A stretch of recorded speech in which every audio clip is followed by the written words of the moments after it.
Welcome to the Brain Game Changer, where heartfelt stories, awareness and education can change the game. My name is Melissa, and in each episode I talk with inspiring humans and organisations from across the globe who share significant adversities, triumphs after tragedy and those game-changing moments to provide you with some useful tools and resources to take with you into your everyday life. In this week's episode, we head to America, where I had the wonderful online opportunity to speak with Life Coach Julie Kuch. Through personal experiences with stroke and concussion, Julie's mission is to empower brain injury heroes into a story of strength and acceptance, and looking forward to a future with excitement and abundance. Julie lays it all out on the table with gumption, passion, and that light seasoning of humour. Her coaching, advice, and supportive tools are helping many people across the world, myself included. Let's get into the interview. Good morning from Melbourne, Australia, Julie, and welcome to the Brain Game Changer podcast. Thank you. I'm so happy to be here. I'm so happy that you're here too. And I'm just going to share that Julie has provided some fantastic tools on her media pages that I can resonate with. And I've also started using in my everyday life, and we'll share a couple of those throughout this interview. But like I do with everyone, we're going to get a bit of a backstory. Where do you live? Where did you grow up? Tell us a little bit more about you as a person. Yeah, so I grew up in Utah in the USA, and I had a great childhood. I have two siblings and loving parents. And pretty normal, like average. We traveled. I went to school. When I graduated from college, I went on a mission for my church. I'm a member of the Church of Jesus Christ of Latter-day Saints. So I served a 18-month mission in Brazil. And I absolutely love that. I love Brazil. I love the people of Brazil. The food, I think I gained about 15 pounds while I was there. I just loved it a little too much. I just had a great time. And I married my husband shortly thereafter. And I had two kids, and then I had, at 30 years old, the first stroke. I was very young. I was inexperienced with brain injuries, and it was the hardest thing I'd been through up until that point in my life. Well, thank you for sharing. First of all, it sounds like growing up you embraced all the opportunities that were presented to you, going to Brazil, learning about the culture, still following your faith, and probably even developing and evolving more as you as a person, as part of your faith. Thank you for leaning into what happened when you were 30 years old. As you say, wow, 30 years old is not that old. It's still very young. We're still very vibrant, and most people would consider we're in the sort of prime time of our lives. So can we lean into what happened that day? Absolutely, Melissa. So I was driving in downtown Salt Lake City, and I noticed that when I got to a stoplight, the light turned green, and I was really confused. I wasn't sure what to do. Like, I looked down at the pedals and was like, which one do I pick? I don't even know. Also, I couldn't see very well. I would look at the address I'd written down on a piece of paper. I was going to a doctor's appointment. I was looking at the piece of paper and it went blurry. Then I would try to refocus on the road, and then that went blurry. And I did that several times until I went, I just got to pick one or the other. I don't know what's going on, but I can't be going back and forth here. I got to focus on the road or this address. So I somehow miraculously made it to the doctor's appointment. And when I got there, I was filling out the intake forms, and my handwriting was horrible. It was like you're trying to write in a straight line, and I was writing slanted, and the letters were all small, and they weren't my handwriting. And I was just like, I don't know why this isn't working. This is really weird. Do you feel like you were almost having an out-of-body experience? Yeah. And I was totally in denial. Like, maybe I just needed to eat some food. And then when I went in to see the doctor, I had slurred speech. My tongue was like loose and sloppy. And I said, I don't know what's going on, but this is what happened on the way to the doctor's office and my handwriting. And she said, listen, like, you have two choices. You know, we're going to call 911 and get you up there, up to the hospital with an ambulance, or you can call your husband or someone and get you up there. And I was like, whoa, lady, you are overreacting. I'm sure I'll feel better if I get a bagel in my stomach. But she was serious. Like, she wasn't going to let it go. So I called my husband. He picked me up. He did notice some things about me that were not quite normal. We went up to the ER. I fell asleep when they were doing tests. But in the end, they said, well, it's inconclusive. You're probably having like a midlife crisis or a mental breakdown. And I was like, hey, what? What's going on here? So they just sent me home. And then from there, I was just a mess. I had a lot of the typical like brain injury symptoms, but I didn't have any answers. So you've gone to the hospital. They cannot conclude an exact diagnosis. They've sent you home. What's happened when you went home?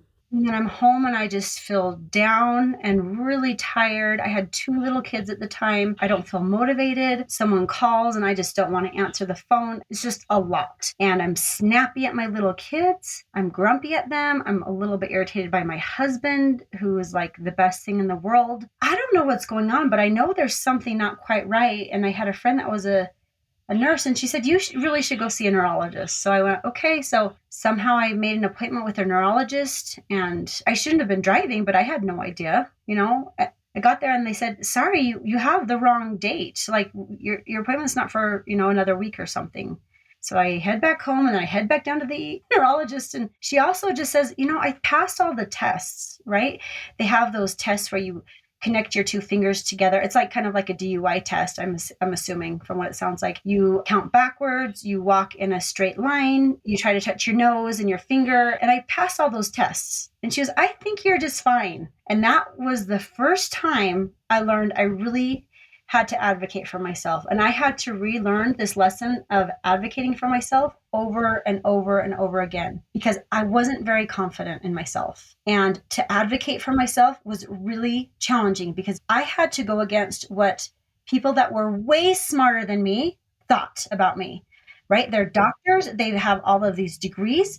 And I would have to say something like, no, do this or check this, or I don't feel well, what's going on? So the stroke really helped me to gain confidence in myself and to find my voice, which I really didn't have before. So at this appointment with the neurologist, I said, listen, I am not myself. I promise you, I don't know what's going on. I know I passed all these tests, but I am a mess. I am grumpy. I am rude. I am tired. I promise you, I need an MRI. I didn't even know what any of this stuff was. I just knew I needed something more. Yeah, you had it all down. You're like, this is what's going to happen. I'm not leaving until it does. Right. And so then I got an MRI, and then once I did, they said, "Oh my gosh, you had a huge stroke. It's twice as big as a normal stroke." Oh. So that's when I found out what really happened, because the MRI showed the stroke, right? Where a CAT scan, it won't really show a stroke until the next day or 2. So That's what I had in the emergency room. It didn't help. The MRI, it was a contrast, no contrast, and it showed the stroke. And that's when I started to get answers. Gosh, I was just so devastated when I found out it was a stroke. I can understand that. Like you say, the age that you are, you're 30 years old. When we hear the word stroke, and this is probably my journey now to advocate, people think that happens to people who are a lot older. So you're sitting there, you've got 2 young kids, you're healthy, you have been healthy, you've been active, you're a woman of faith. And then to be told that news, I can imagine it's devastating. It's confusing. You almost do a double take thinking, hang on, have they got this right? Oh, absolutely. When they gave you all the feedback, did it sort of connect all the dots of what you were experiencing between it actually happening to that moment? Yeah. It took a while for me to figure out in my head, like what a stroke meant. And I would just say my feeling was devastation. I didn't know what it meant for me, but I just felt like my life is over. I didn't have any of these tools that I have now as a life coach to handle all of these strong emotions. And I also felt to blame. I felt shame. I felt embarrassed. And I felt like I had to put on a happy face and pretend like I was a version of my old self. I hid. I literally hid for years. I'm intrigued by this mindset where you felt you had shame and you just were determined to just go back to who you were and show everyone that, hey, I'm still me, without sort of registering and acknowledging all the different emotions you were feeling. Yeah, Melissa, that's an excellent question. I was always a people pleaser. I thought I could make people happy. I thought that was kind of my job and my role, and I was really pretty good at it.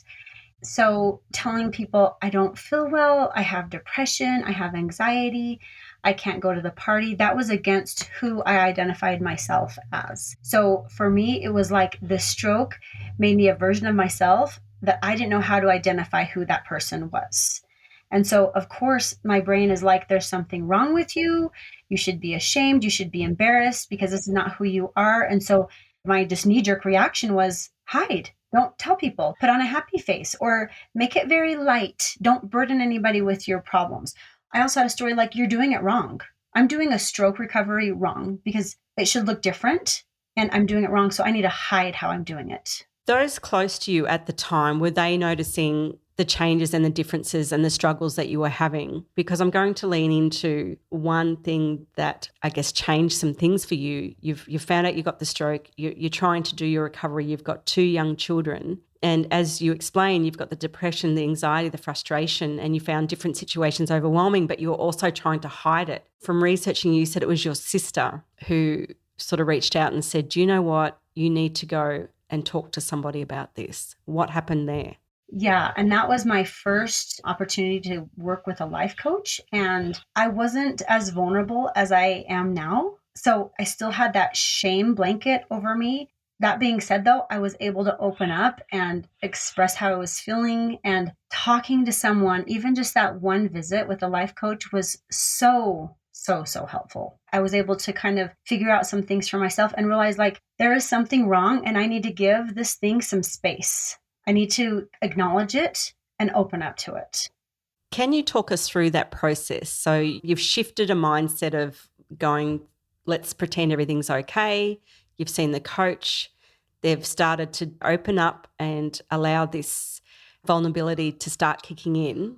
What was the process in your recovery after that? Gosh, Melissa, I'm so stubborn. It took forever, honestly, because I had to re-identify who I was. I had to like mourn the loss of a version of Julie Kuch that no longer exists. I understand that completely. Yes. It's so crazy. The first years of that first stroke, I was like, God, you made a big mistake. Like, this was not supposed to happen. This is not supposed to be part of my journey. I was supposed to be doing this and this and this in my life. Instead, I'm like sitting on the couch and doing nothing. And it was like, could you actually just break my leg instead? The brain idea, it was a bad idea, God. The leg, that would have been better. Can I counsel you on what's best for my life? You know, I was angry. I was upset. I was frustrated and I was down, and my brain didn't have a lot of capacity either. Everything was just big and hard and challenging. And I'm saying that with a lot of compassion for me because I didn't know any better. I really didn't. I know that I did my best, and I don't blame myself at all for that part of my journey. I'm really grateful for it because it gives me a lot of love and compassion for my clients because that's what they're doing as well. But I had to work and work and work and realize like, I don't have to think this about my brain injury. I get to think whatever I want. I get to make this brain injury into whatever I want. It can be a blessing. It can be a curse. I can be bitter. I can be a victim. I can be a hero. It can be a villain. Like, I worked really hard to get out of that place because it was really challenging for me. I'm trying not to well up with some tears as I hear you say that because I am 16 months in and I'm right in it. I'm sitting right in the middle of a grieving process. I'm grieving the old me. I'm embracing the new me. There's things that I probably love even more about the new me, but there's things that I miss terribly about the old me. And, you know, what we have is invisible. It's really hard to see. And because we look the same, we sound the same, people also try and treat us the same. And I think as human beings as well, we try and put things into boxes and we try and fix things. And I feel really stressed when people say, oh, you know, back to your old self. Oh, you're getting back to normal. When will things get fixed? When will your brain be fixed? When will you be healed? And that just sends my anxiety through the roof because it's not so black and white. First of all, thank you for sharing everything that you felt in that time. It is going to make other people feel like they're not alone. And it's going to resonate with them because they're like, well, I'm feeling this too. This must be part of the process. As much as I was on that side of the spectrum during the first stroke, during the concussion that I had a couple in 2020, and then this stroke that I've had this year, I've gone on the complete other side of the spectrum. When someone says something like that to me, like, hey, you look great, you know, you look so good, Julie. I'm more than an advocate. I say, well, thank you, but there's a storm inside. I'm doing better, but I say it's a marathon. It's not a sprint. I've also done that when they've said, oh, you look so well, you know, you got a bit of colour of the sunshine. I'm like, yes, I physically look the same and I'm physically doing well, but my brain's on the inside of my head and there's a lot going on in there that you can't see. Yeah, and most of our problems as human beings are on the inside. They're all kind of invisible. This one is very different and it's a higher level, I believe, but it's still invisible. And everybody does have some kind of invisible problem. Maybe not an injury, but a problem, right? So true. So as we've stated, the stroke happened when you were 30. You've got 2 young children. You now have 5 children, but I'm also going to lean into that time where you experienced a concussion, and it happened 10 years after your first stroke. Can you talk us through about what happened? When I read it, I was like, oh my gosh, but I'm going to get you to explain what happened. Yeah, it was really shocking. I was snowboarding. I had taken my son and a couple of his friends up to go skiing and snowboarding, and the young boys, right, they were, let's see, how old were they? They were 10, 12 years old at the time, and they loved the terrain parks, right? The terrain parks are where you can do jumps and you can go on all of these and do these little different stunts and fun things. So we go into a terrain park, and I'm not that adventurous. I just go on the snowboard. So I'm just kind of following behind them, watching them do all their tricks and twists and spins and all these fun things. And so we go up a hill. It's a really big hill. We go up, and in the middle of this hill is a jump, right? So if you go into the middle, you're going to get a bunch of air and you're going to have to figure out a way to land. So I don't do that. I go up the hill, I catch maybe a centimeter of air, and then I just go down. So as I'm going down the hill, there was a boy behind me, a man behind me that didn't see me. So he decides to go off of the jump in the middle of the hill, do a flip or whatever he did, and didn't realize it, but landed right on top of my head. So his ski lands on my helmet. Thankfully, I was wearing one. So he hits the left side of my helmet, right, almost at the top, just to the left. I have a big dent in my helmet, and then he skis on my shoulder, and then across my thighs, because by then I'd kind of fallen down, right? Across my thighs and then down. And I just remember sitting there for a long time going, what just happened? What was that? How could he miss me? Why did he do that? You know, I was really upset. And someone from the ski resort had seen the accident. The guy came back and said, what were you doing there? Why were you right there? And I was like, I believe you landed on top of me, you know? And you were wearing a helmet at this time as well, weren't you? Yes. What a savior that was. Yeah, I feel like angels were really watching over me and going, okay, if we can just navigate her to move this way and him to move this way, I very well could have died or been paralyzed for the rest of my life, depending on where he hit me, because he landed on my helmet, on my head. So I feel very blessed that like it was a concussion and that's all. I'm walking, I'm talking, I wasn't paralyzed. And I knew that these things take time to show up. So when you get in an accident, and you think, I'm fine, I'm good, you have no idea if you're fine. You need to wait weeks sometimes for a concussion to show up. Don't be like, no, I got it, it's fine. No, you don't know. It was a hard recovery as well. It was different and the same, because your brain is injured and the brain just needs a lot of rest, and that shows up differently for everybody. So obviously when that happened, you went home and you started your recovery process. And as you said, it was different and the same. What did you have to do as part of that? And what symptoms were you experiencing? With the concussion, I noticed I was very, very light sensitive, more so than with the strokes. I was very, very irritable.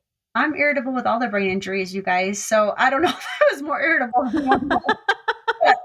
I'm like, oh, number one symptom, irritability. There you are again. And my body just ached, you know, it just got jarred so badly. So my body really just hurt for months and months. Screens don't hurt me as much as they did with the concussion. Screens were just painful. So that one was just rest and rest and rest and rest some more, and no stimulation. Don't even listen to a book. Nothing at all. Wow. How long did that sort of time frame take place before you started to feel you were able to do some activities again? I still work on pacing myself. It's challenging to slow down, isn't it? And then it comes back to bite you when you don't recover. And that's a lesson that I continually learn with myself, to slow down. And that's something I work with my clients a lot too. So months, a year, probably. If I were to say, you know, it's like about a year. I don't know if you're like this, Melissa, but I kind of want to dismiss a lot of my symptoms or pretend like I'm confused. Like, I don't know why I'm irritable. I don't know why that person's bugging me. Yeah. I don't know why.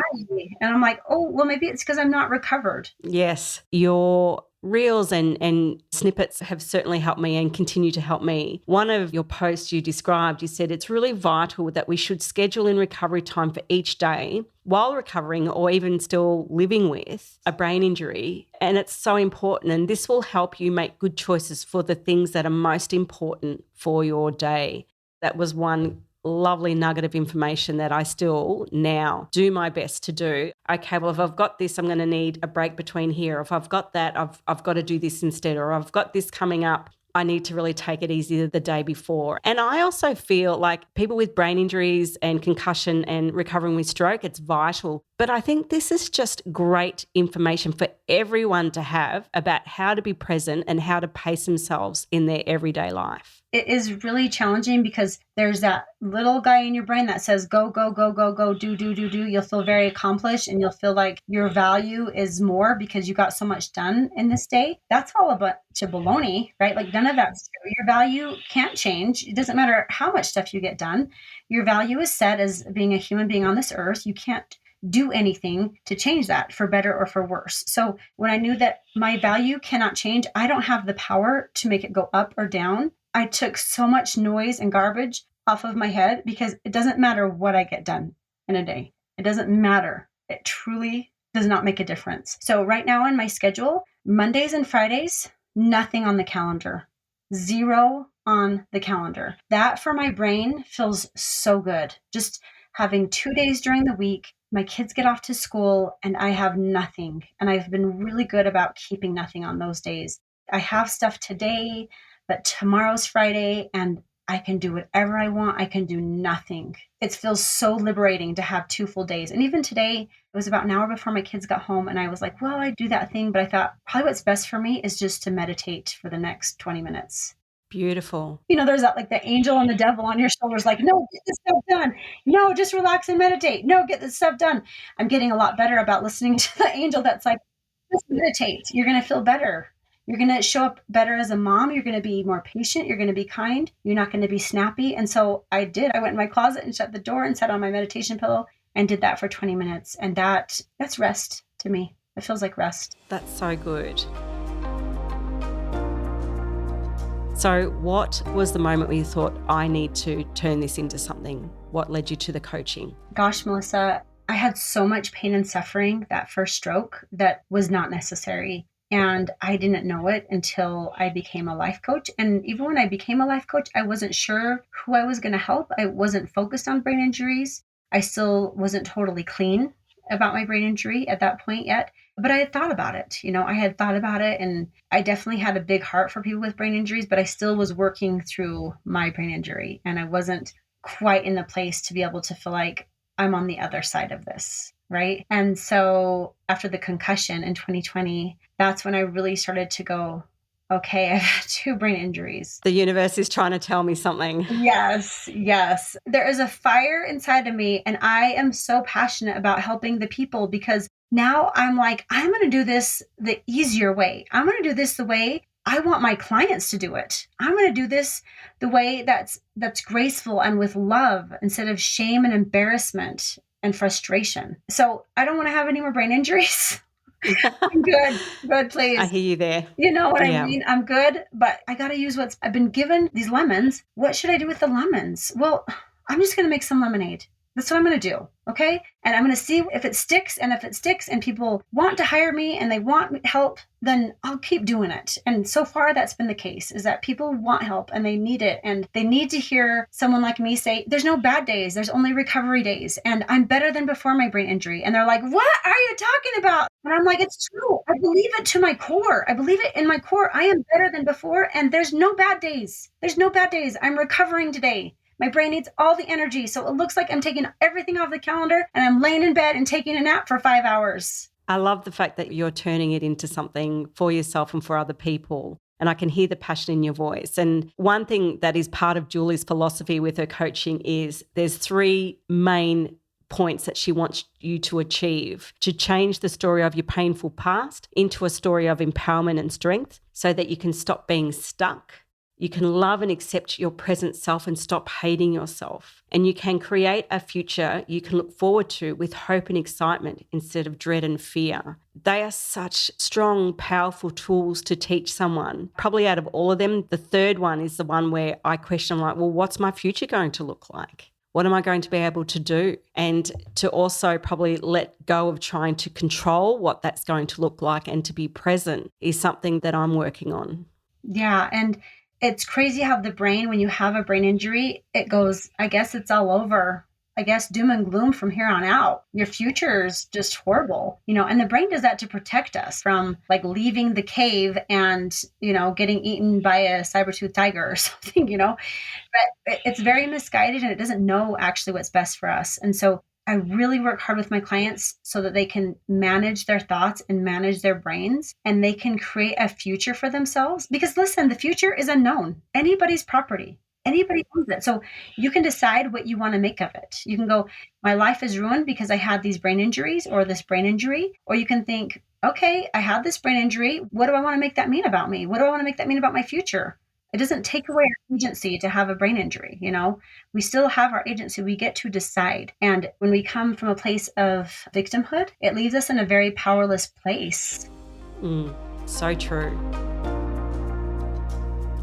So you had another stroke back in January this year, 2022. What happened there? Yeah. So I had just arrived to a client's home. She's had several brain injuries and it's left her about 95% blind. So I go to her home because she obviously can't drive.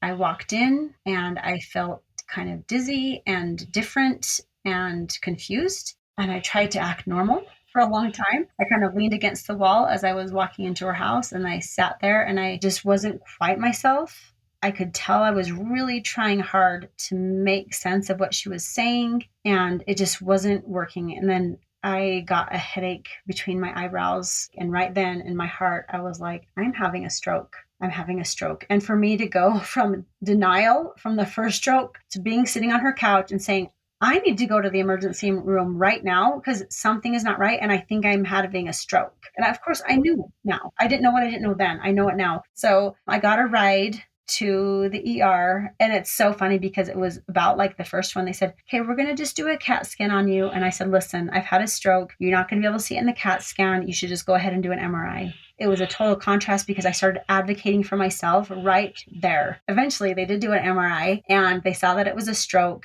and they put me in an ambulance and took me to a hospital that could serve my needs better. And I got in there, and as the guy was kind of, putting my blood pressure armband on and my heart monitor on, I looked at him and said, hey, listen, I just want you to know I'm the perfect person to have a stroke.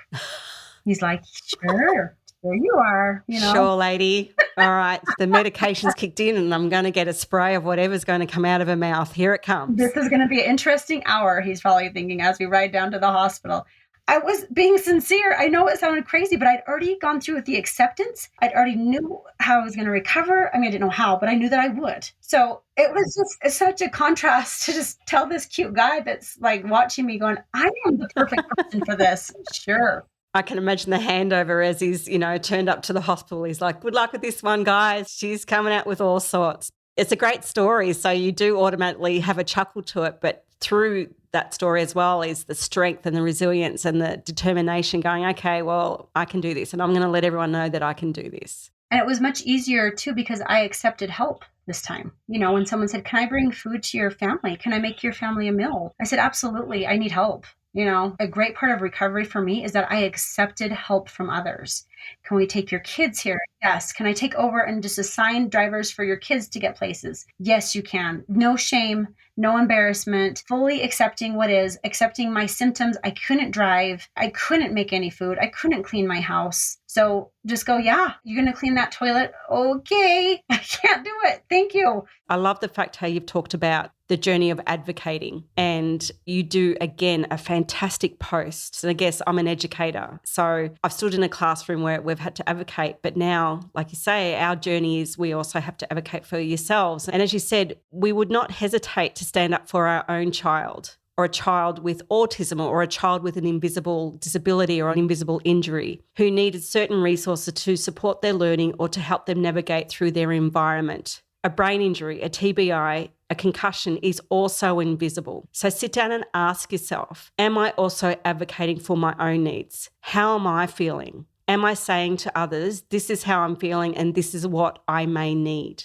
And I love the fact that you've used that analogy because people can resonate needing to be the words and support for a child. So I loved the way that you made this connection that, hey, sit and reflect on that for a moment. Maybe write down, am I truly advocating for myself? Am I saying how I am feeling? And it is okay to say how I'm feeling, and it is okay to ask for help. Because like you, I'm an independent person. I pride myself on my independence, but I had to really surrender that. I had people coming to dress me. I had people making my bed. And that was big for me. That was huge for me. And I had to totally surrender to that. So you've given really great examples about the advocating, which is really appreciated. And I'm going to say to everyone, please check out Julie's page, check out all the valuable tools that she puts on there. They're just little nuggets of great resources that you can bring into your everyday life. Thank you, Melissa. That's very sweet of you. And my heart is full of love and compassion and grace for everyone recovering, suffering, working through any sort of invisible injury, especially the brain injuries. Yes, absolutely advocate for yourself. Sometimes is our brain not well enough to advocate for ourselves? Yeah. Sometimes you're just not there, and just keep on giving yourself grace. But when you can, do it. Like if you would love a child enough to advocate for them, learn to love yourself enough to advocate for you. So true, so true. Now, I'm also going to lean into the support you've had. And you mentioned earlier in the interview your husband, who's the best thing that's happened to you, as you described. Your first stroke, you had 2 children, and now you've got 5 children, and you've got a community of people who turn up to help, turn up to support, and you also embrace it. Can you tell us, how that journey's been? When did the other kids come along after the stroke? It's been for sure a learning experience for both me and my husband, because you just don't know what you don't know. So I had my first 2, and then shortly after that first stroke, when I was 30, I got pregnant with my 3rd child. And then I took a break because I couldn't really take great care of those kids, or I felt like I couldn't. I waited about 4 years to have more kids. Then I had my daughter, Ava, and she's 8 years old now, and my son, CJ, who is 6. And I just love it. I have a senior in high school right now that's going to graduate from high school and go to college next year. And I also have a kindergartner. So I have the whole spectrum of kids, and I just love it so much. So I still was able to luckily make my dreams happen and have more children after that first stroke. And it's been a learning process for them too. I could feel bad and guilty and sad that they've had a mother that has had brain injuries, and I haven't always shown up as the version of me that I would like to. But I have to realize that's also part of their journey, is to learn from me, from my weaknesses, from my brain injuries. And for whatever reason, it's serving and helping them as well. So they're not victims either. They're empowered, and they have so much more knowledge about people that have depression and anxiety and brain injuries. And I hear them talk, and I'm just so proud of them because they have an understanding that you can't get from a textbook. You can't learn that anywhere else. So I've learned so much. My husband has learned so much, and he's already just naturally a very patient, non-judgmental, understanding human being. I'm going to tell you, Julie, there's something that bothers me about you. I said, oh, wow, what is it? He says, I just think that you should just rest more and just relax, which is very kind and loving, because we got 5 kids. We got lots going on. And for a husband just to go, the thing that bothers me is that you just need to relax and rest more and just take it easy. It's very loving and caring. So I got the winning lottery ticket when it came to my spouse, who's very understanding and very loving towards all of this. And I know that doesn't happen with everybody. No. What a credit you all are to each other. And it's so beautiful to hear that. Would you say at times it's also brought you closer together? Yes, absolutely. As they've seen me struggle and figure things out, I've been transparent with them. I can't think of the right word, you guys. What's that word? And I can't make dinner, So they've had to step up their game as well. And I feel like they've learned to give me grace. And I feel like when you give other people grace, it also in turn gives you an opportunity to give yourself grace. So yes, we've learned a lot, and I talk with them about it. I talk with them about my day. I talk with them about brain injuries and what I'm going through, and it's valuable information for them. Sure is. You also talked that you're a woman of strong faith. When you went through what you went through, did it make you question your faith? Did it make you challenge your thinking? Or did you feel, okay, this is obviously part of the journey my faith wants me to experience? That's a really good question. I was confused at God. I was really confused. Like I said earlier, like, I think you've made a mistake here. So I was confused and I would say angry. I never questioned my faith at all. And I just was born with a lot of faith. So I'm not surprised about that.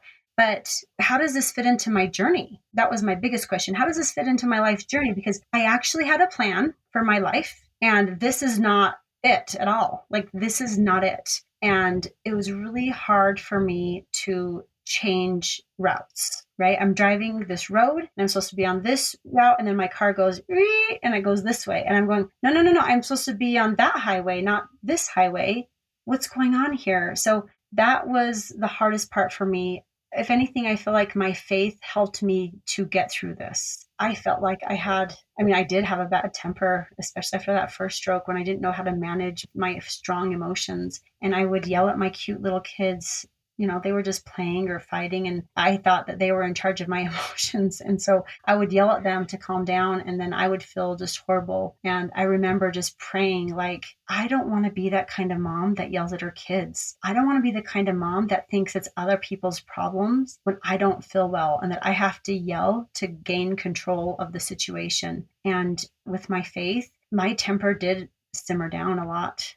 And I also feel very directed and guided to learn all these coaching skills as well. I feel like I wouldn't have done it had I not had a stroke. And these skills that I have as a life coach take a ripple effect, not just to my life, but my kids and my clients and my clients' families and their friends. I mean, the ripple effect is beautiful. So I do see God's hand in it.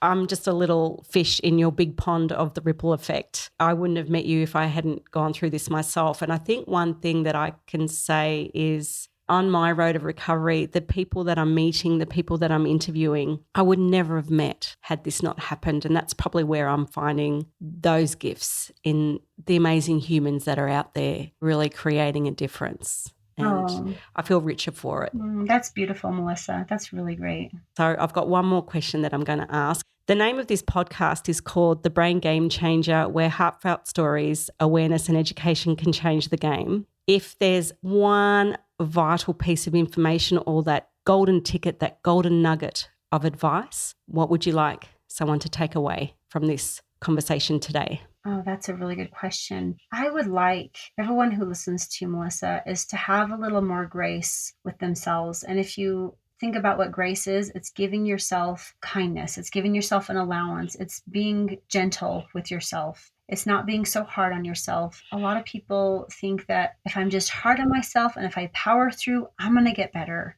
And that doesn't seem to be the case yet. I haven't found anybody that works actually for. But I have found that when people show themselves some grace, some kindness, some forgiveness, some allowances, that their recovery gets better, that they do so much better.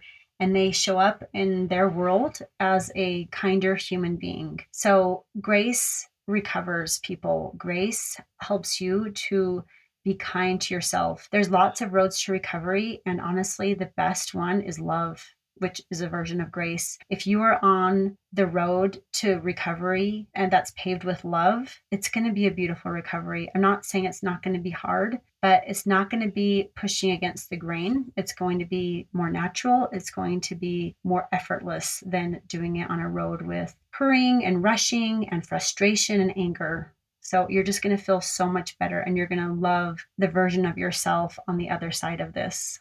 Julie, that is just beautifully said, very poignant, and please take that away with you today once you've heard this. Julie, thank you so much for being with us today. Thank you, Melissa. I've loved being here with you. Thank you. Thank you for listening to this episode, and I hope you found the show really valuable. If you'd like to learn more about the podcast, our guests, and the topics we discuss, please head over to our Instagram page at The Brain Game Changer and make sure to subscribe and tick those 5 stars so you never miss an episode. In the meantime, continue embracing those game-changing moments. Have a great week and see you again soon. Take care.